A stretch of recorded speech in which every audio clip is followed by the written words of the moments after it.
Raw waste. Raw waste my time here. My time.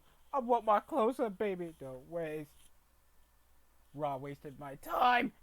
If y'all don't remember who that is, y'all never watched ECW when it was garbage. Of course, we have the first episode of February's Monday Night Raw with Edge returning after his injury. He hasn't appeared on Raw since I think a night before Backlash, after he suffered an injury in his greatest match ever with Orton and Edge. Coming back, obviously, the issue over his address, who he'll be feuding with for a world championship. Drew McIntyre came around, get it, because he's a babyface. He's like, congratulations to Bianca Belair. Roman Reigns, Kevin Owens kicked us. Like, dude, okay. Well, what about you? It's like, I got Goldberg's respect. That's all that matters. It's like, I understand it's supposed to be the brutish Scottish warrior babyface garbage. It's so bland. It brings no edge over to him. And at least the last time he called himself the sexy Scotsman. Okay, he actually talks about something about himself.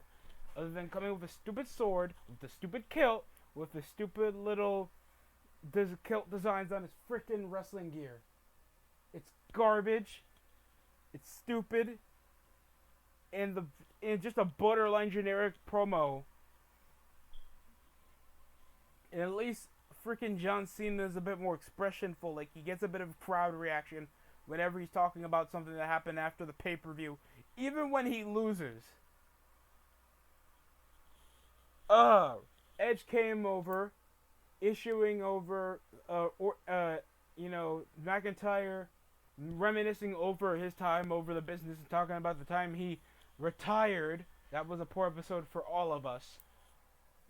And it issued out with Edge, of course, why haven't you taken the opportunity to take me out, or be a bit smarter while I win the Royal Rumble? Sheamus then coming over to defend Drew McIntyre. Ends up with Edge giving over a small warning that he'll issue who will be facing at WrestleMania very soon. It ends with Sheamus then out of nowhere kicking Drew McIntyre. I wish there would be more emotional edge into this, but I really don't care about Sheamus turning heel on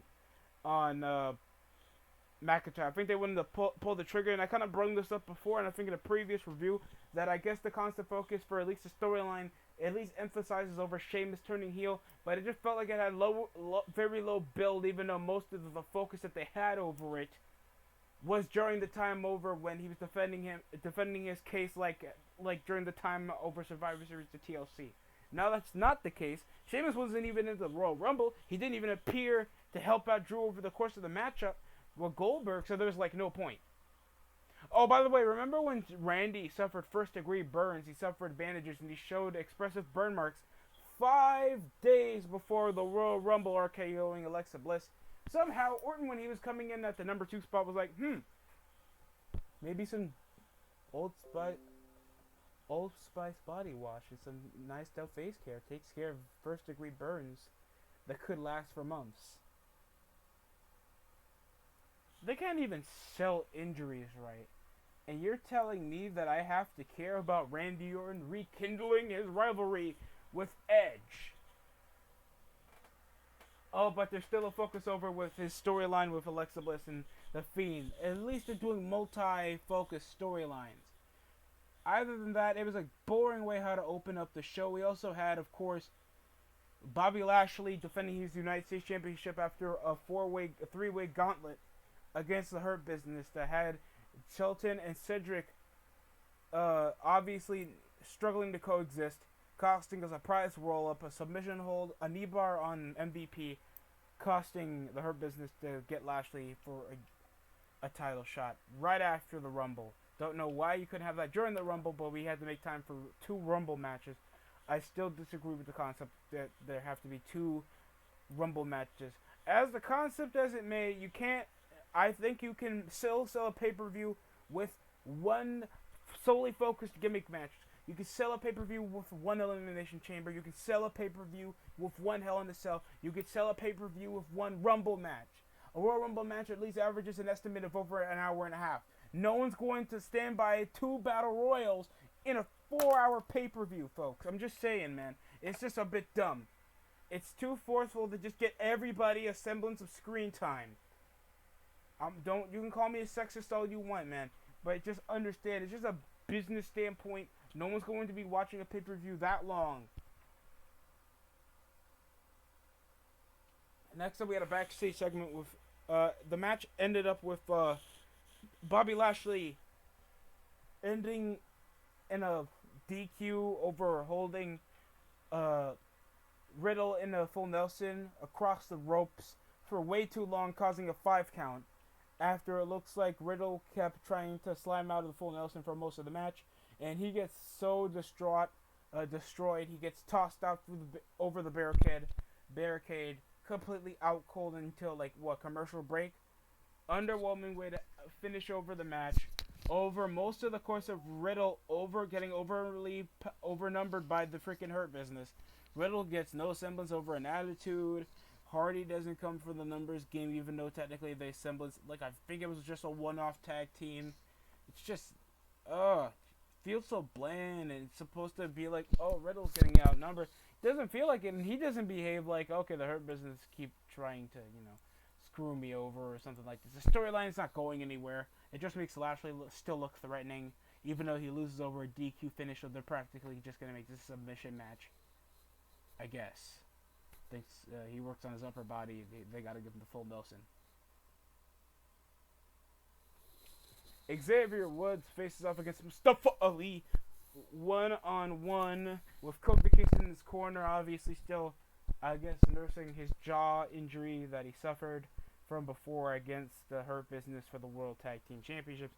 And now they're in this best-of-5 series. I don't know when this was overly established. And if that's the semblance of the case, how come Ricochet isn't assisting Xavier Woods? Thanks, they technically have the same enemy. By the time it's now story-focused. I feel like it's dumb. This is just an excuse to keep the Retribution still on television. Even though none of them came to help out with frickin' Ali during the Royal Rumble. And it's super dumb. Kofi's like, oh, but remember, Kofi Mania back in 2019? And imagine all the fans right now saying, oh, shit, that happened? That's how it felt. I don't hate Kofi. I don't hate Mustafa. I just feel like they're minimal jobbers just trying whatever they can to stay on TV with no semblance of a story that is actually controversial over the standpoint of what's the primitive focus of Retribution? Are they there to cause mayhem, chaos for the WWE? And of course, or trying to do something, or trying to destroy property, they obviously are so pushed down the card they don't even have the focus of Vince McMahon anymore, or at least Adam Pearce, that at least he's an authority figure on television to actually make this what's at least a near full calendar year of a storyline. No, now he's feuding over Kofi Kingston over a personal grudge, over a false push from 2019. That is just pure garbage. All I know was a roll-up crucifix finish over Xavier Woods, getting over Mustafa Ali, freaking wet-haired jobber, little 7-Eleven Seth Rollins over here, that only had one decent move, Enziguri. Kofi didn't even try to interfere, other than Retribution coming in for a small little interference. The only semblance that was cool, I guess, that, okay, we have a Latino singer that's pretty popular, and here's this thing over, why does The Miz get this? Why does The Miz, other than a literal singer that is a better talker than him, better built, and can sing? I don't understand why Miz gets this, other than Elias. A guy that's brung up from NXT, that needs as much pushes than he has, than having another feud with Jeff Hardy, that I thought this stupid little gimmick match was supposed to fit. You know what? I don't have my pills with me right now. I'm going to keep it as calm as I usually can. All we have is feuds rehashed from the fall of last year that I thought, with this stupid brand split could change at least some semblance over the environment. Other than it's nice, I guess, to see an NXT call up over Royal Rumble because the only important guys we saw from the men's Royal Rumble, it still cringes me every time I have to say that. Damian Priest showed up over Bad Bunny. Well, it was teaser that he was going to show up because he was in a backstage segment when Bad Bunny was making his way over the area with a nice white car. So, over Miz TV, he comes around pitching the simple skit that you put us in an album while we put you in the movie business. Yeah, obviously, I don't want to sell first Blu-ray bullshit, garbage. Miz can't, every time. Let me tell you over the factor of The Miz. The Miz is the most overhashed, bland, garbage wrestler I've ever seen in my life. No one can ever tell me a memorable Miz match but a Miz. And it's not always the match that brings up over the wrestler. Promos, characters, gimmicks. Miz had never a good gimmick other than the most over thing that happened. Technically being over Damien Sandow's success. Thanks, most hardcore fans remember that. Miz's catchphrase is literally him shouting over "awesome" when saying "awesome" back in the day was for weirdo skater white kids back in the late 2000s to like 2010s, and he has no good promos. Other than that one time that he referenced over JBL, literally tossing him out of the locker room because you're a pussy eating fried chicken in a fucking locker room. What's wrong with you? And of course, that an indie guy's more popular than The Miz. That's technically it. It was over the false pretenses that I'm supposed to care. Other than the Talking Smack promo, nothing about The Miz subligates him being memorable, interesting, or, Hall of Fame worthy. But technically he is, thanks he currently has as much Intercontinental title reigns as Chris Jericho, a main event of WrestleMania, Money in the technical 2-time Money in the Bank, 3-time Money in the Bank holder, and oh god, so much tag team championship success, and star movie deals, and his own show on USA. So much stuff on a guy that shows little talent. Miz can talk, just not over the obligation that you think I can keep him over the company. If I released The Miz right now, nothing really negative would happen with the business. Other than some people will be like, "Oh, I remember The Miz," and then some guy's girlfriend out of nowhere says, "Oh my God, is that John Morrison? Oh my God, he still looks the same." Like, people are gonna do that. I hate The Miz. Bland ass. Other than that long, ridiculous rant, we also have the Hurt Business against the Lucha House Party for the Raw Tag Team Championship. Why? Why? Why? For God's sakes, why? Let's get one thing straight, people. It was nice to see Damian Priest come around doing his running neck breaker, a Falcon Arrow, big boots, cool moves. Nice showcase. I thought he was going to be debuting on SmackDown over most of what I've been hearing. The same thing over with Rhea Ripley that also showed up in the 2021 Royal Rumble. And Chelsea Green. And Chelsea Green did show up on SmackDown. She is suffering currently by an injury. It's just her debut, and that got to be tough. But she seems okay with it. Hopefully I see her back. She seems like a nice talent. Hopefully she does well. More than her current spouse. That's all elite so far. And a jobber. And of course, we have the Hurt Business defending their World Tag Team Championships against the Lucha House Party. Run around the ropes. Sleeper hold. Elbow drop. Double moonsault. Drop. Dude, it was just a bland lower heavyweight match. Flatliner fixed up the match over, and the Shelton tagging himself in over Cedric. That's technically the finish. I don't really care about this match. I could care less about this match. I don't get paid to go about this on detail for this match. And if I did, I would be going as long as Dave Meltzer is, like, oh, well, there was a drop kick. Run over the ropes, and he tripped and fell. I think Samoa Joe had a McRib under his suit because he can't eat while he's on the commentary table. Stuff like that.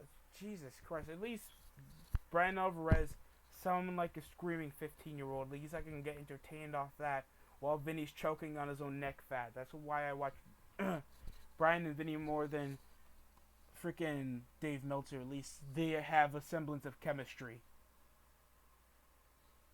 We also had Asuka, Charlotte, Lana, Naomi somehow, Dana Brooke, and Mandy Rose in a three-way tag team match to see who will be facing off against Shayna Baszler and Nia Jax for a future women's tag team championship match. Fair enough. I guess I can get behind that. At least it wasn't like last week where it's like, redo the match, redo the match, redo the match. Oh my god, we had a drop kick, simple knee strike over Mandy, nothing else. Like, give these Dana and Mandy a gimmick. All they are just two generic blondes with no character. I mean, they're physically fit females. They seem attractive. I don't know why you don't do anything with these women other than the only focus going into this match was Ric Flair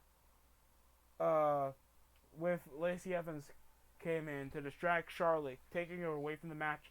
Asuka, that was, in the middle of the match doing everything she can. And it came up with her getting a freaking terrible rear view to the face. Why does Naomi have this finishing move, bro? It's literally her thick ass just hitting you in the face. If that was the case, most men would be wanting intergender matches with her and making sure they job out to this chick just so they can take that finisher. And you know I'm not lying. And you know to yourself you're not lying.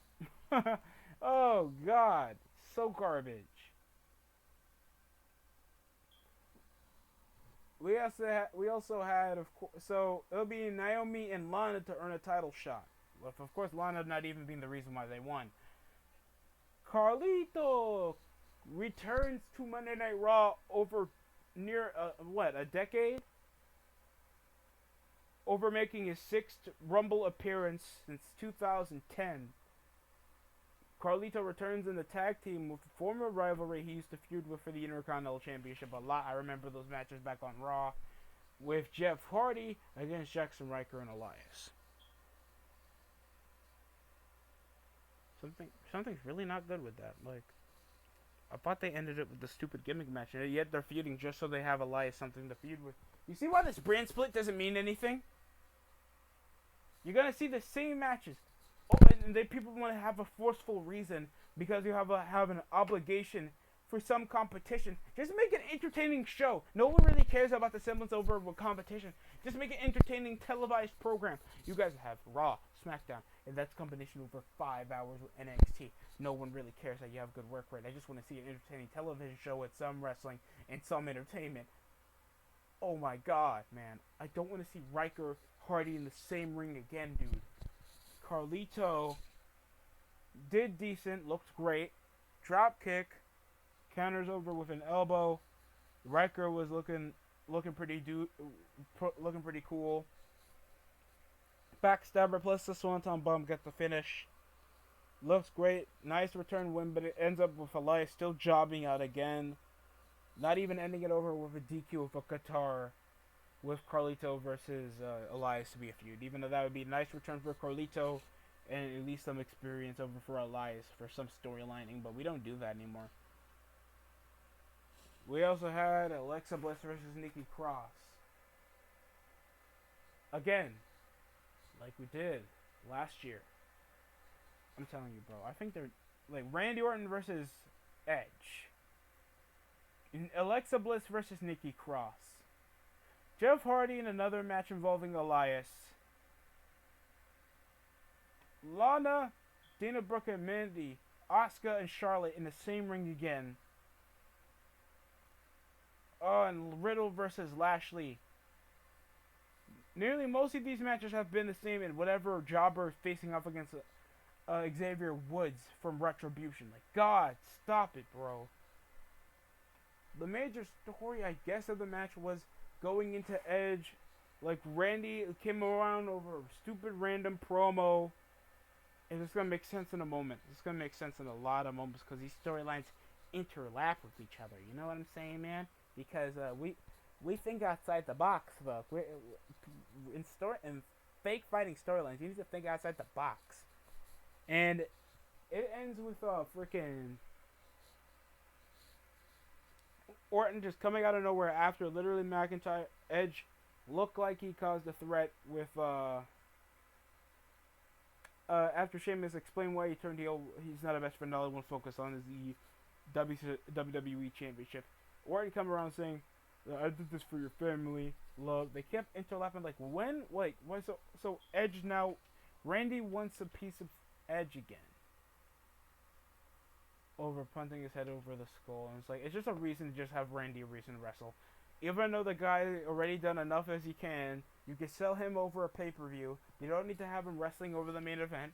Where the hell was Keith Lee? He wasn't even in the Rumble. There's no interlapping storyline. McIntyre just coming around saying that best friends for 20 years. It's like, okay, you guys had that one nice moment when he gave you a stupid sword and a kilt. Other than that, he's been the most reason why you got into much conflict. Cost you tag team matches. Almost the reason why Team Raw can get along. Like, he really screws up most of the stuff that you have going on in your life. I don't really care about this feud. Sheamus is bland. They have no interlapping relationship that we know of on screen. On screen. To care that these guys are feuding. It's going to be a one-hash match that McIntyre is going to win anyway. Because we have no stars on the Raw roster. And Nikki Cross faced off against Alexa Bliss. That also has a focus with Randy Orton.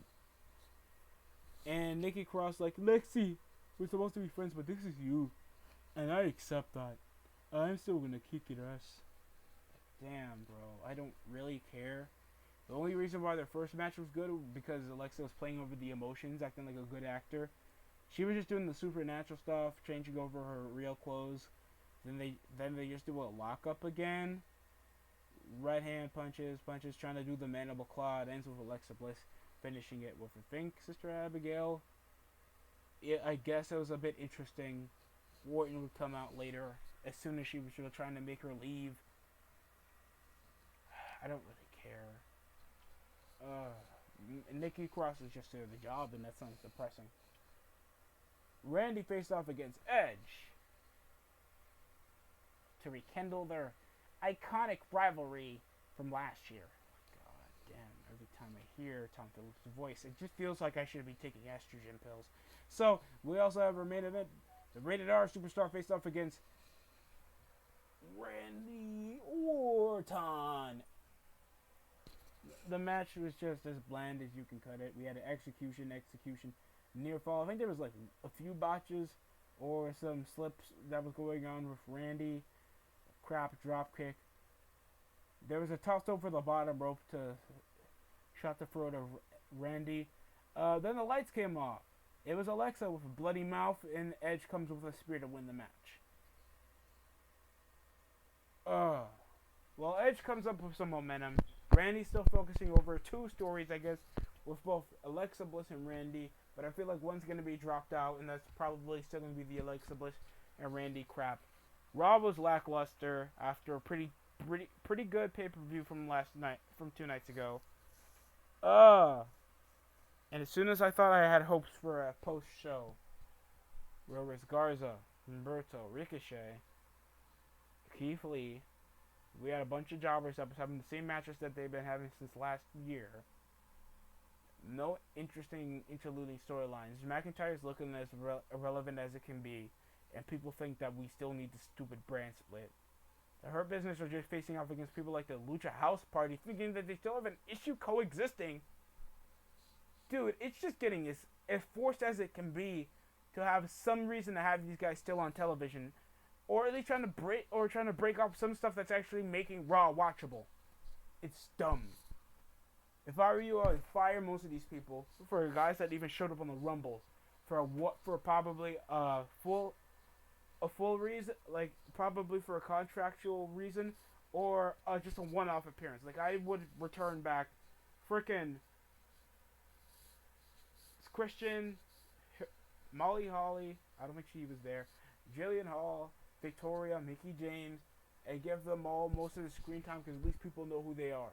It feels like I just saw a bunch of stuff that I've seen since the fall of last year. No interesting stuff that was going on. I don't really care about Sheamus turning heel. I thought that was predictable over the subplot. Just gonna be like lackluster build come February, because of course we have the Elimination Chamber, because that's the only reason why Elimination Chamber exists now. No, no storyline of showing that there's more threats chasing the world title. It just feels like Elimination Chamber is just there. I love Elimination Chamber, but they're just devaluing these stupid gimmick matches. That's just my opinion. You guys think differently. Please tell me how you feel. Like, you don't want to have a generic gimmick match. You just have a gimmick match. It feels like nothing's going to happen. It's going to make the match forgettable. So, that's all I have for this review. Raw was lackluster. If you guys think differently, please comment down in the comment section below. That's all I have to say. Share, like the video. Try to reach me over to 50. I know it's a bit much, but trying to grow this up as much as I can. And 50 is as high as I'm trying to go right now and see how much it can grow from before. Other than that, that's enough for me.